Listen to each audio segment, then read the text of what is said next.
Dans la vidéo d'aujourd'hui, on se retrouve pour une revue complète de la gamme Good Girl de Carolina Herrera.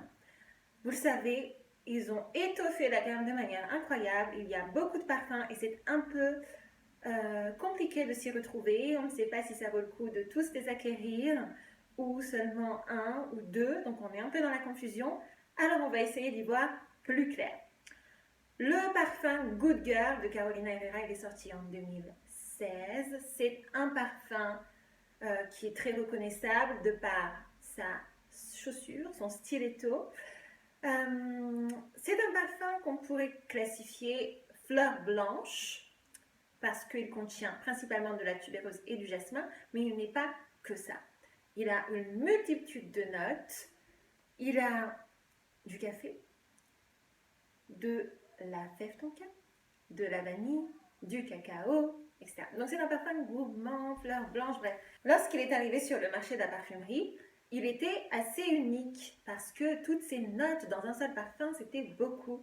Et finalement, au fur et à mesure des années, il y a eu plein de parfums qui l'ont copié et qui lui ressemblent désormais. Ce qu'on peut dire de cette gamme, c'est que c'est une gamme pour femmes un petit peu fatales, pour femmes qui a confiance. Ce sont des parfums qui sont faits pour sortir, pour aller en boîte, pour séduire, oui, assurément. Ils sont tous un petit peu crémeux, avec cette note d'amande qui ressort vraiment bien. Et comme je l'ai dit, c'est fleur blanche.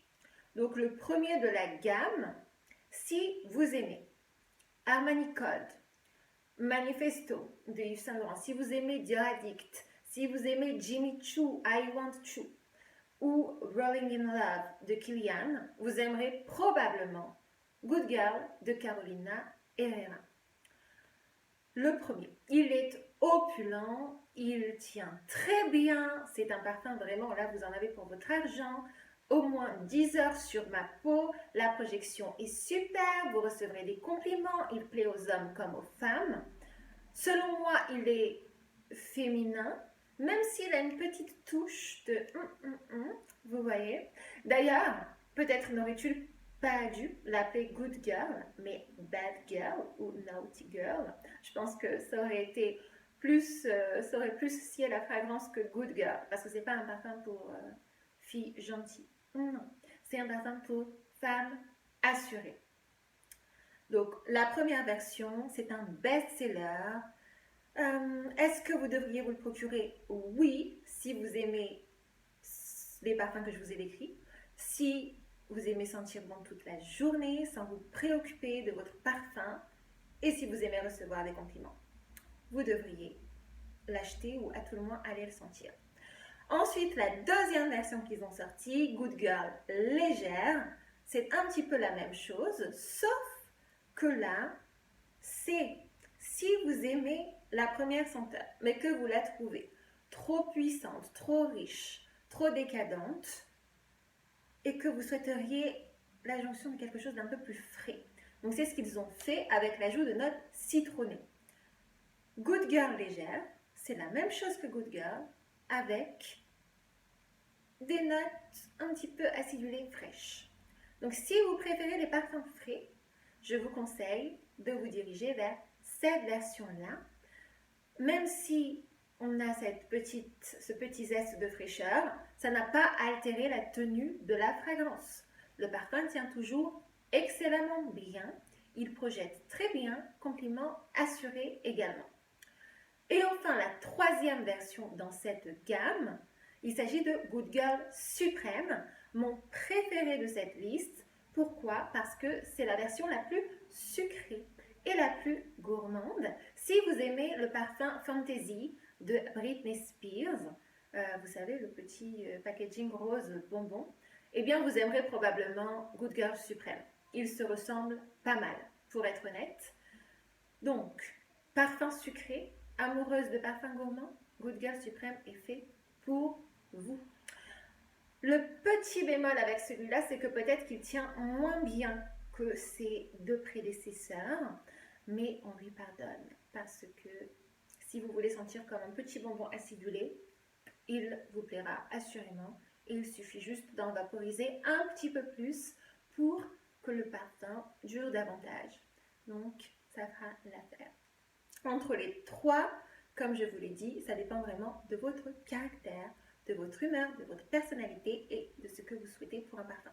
Si vous voulez vraiment le parfum femme fatale, dirigez-vous vers Good Girl Eau de Parfum. Si vous voulez l'ajout d'une petite touche de fraîcheur pour que le parfum soit aussi parfait pour l'été quand il fait chaud, etc., Good Girl Légère sera parfait. Et si vous aimez plutôt les parfums qui sont très sucrés, dirigez-vous vers Good Girl Suprême. Ensuite, ils ont sorti Very Good Girl, donc flacon rouge, rouge pétant cette fois-ci. Et là, je dois vous dire que le parfum n'a plus vraiment grand-chose à voir avec les trois premières versions, puisqu'on est sur du litchi, de la rose, du vétiver, de la vanille et toujours cette dose d'amande. Le parfum il a été réalisé par Quentin Biche et il ressemble à 80% à Delina. Je vous en ai déjà parlé. Delina de parfum de Marly. Donc si vous n'avez pas envie de dépenser 245 € dans un parfum de niche, mais que vous souhaitez quand même avoir la même sensation, dirigez-vous vers Good Girl, Very Good Girl, je ne m'en sors pas avec tous ces noms. Et honnêtement, les gens ne sont pas capables de dissocier l'affaire. Il ressemble aussi beaucoup à Angel Nova.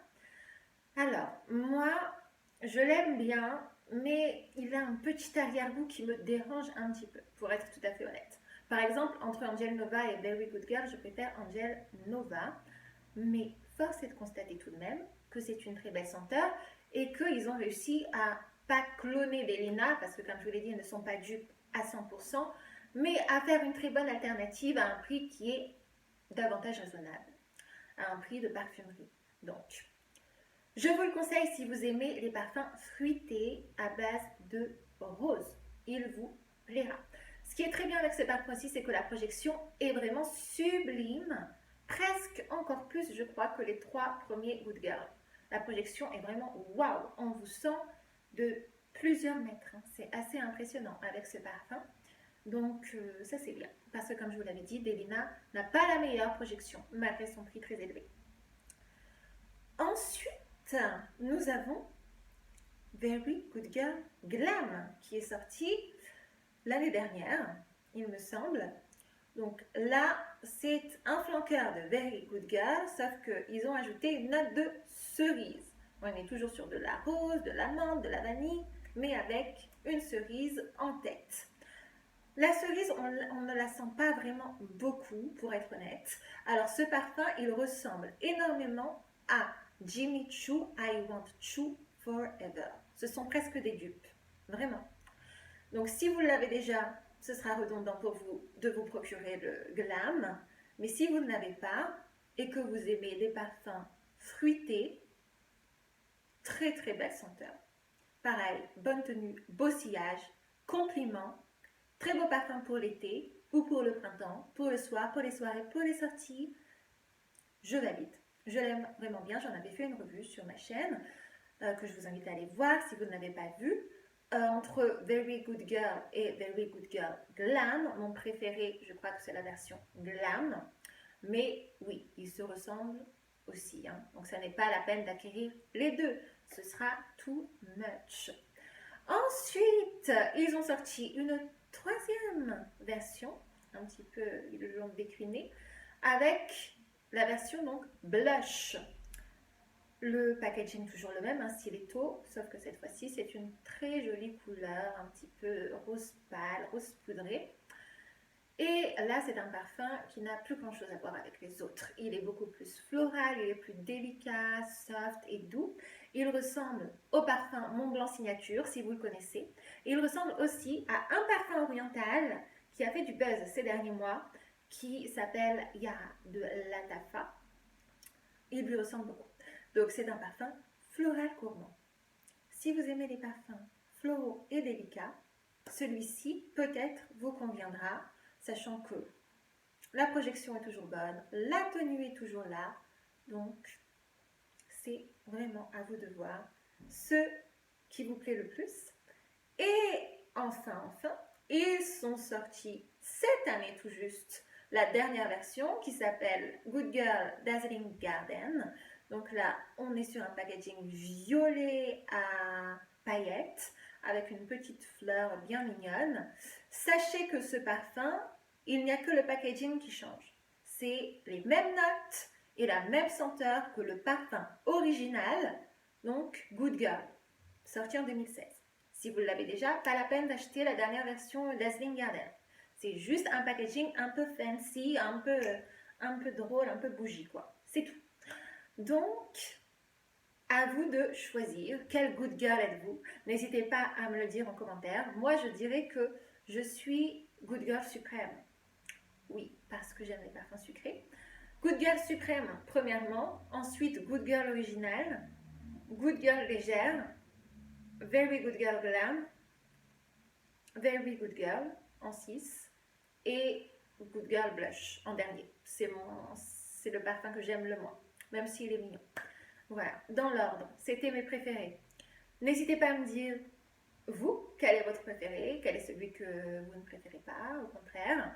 Qu'est-ce que vous pensez du packaging? Alors, il y a beaucoup de polémiques. Oui, le packaging, il est vraiment trop bling-bling, il fait pas assez sophistiqué. Ben, moi, je l'aime bien, je le trouve vraiment original et très challengeant. Je trouve que c'est bien, comme vous voyez Yes I Am avec ce petit rouge à lèvres. J'aime bien les packagings qui sortent du lot. Et peut-être que je suis bling-bling, donc c'est pour ça que je l'apprécie aussi. Voilà.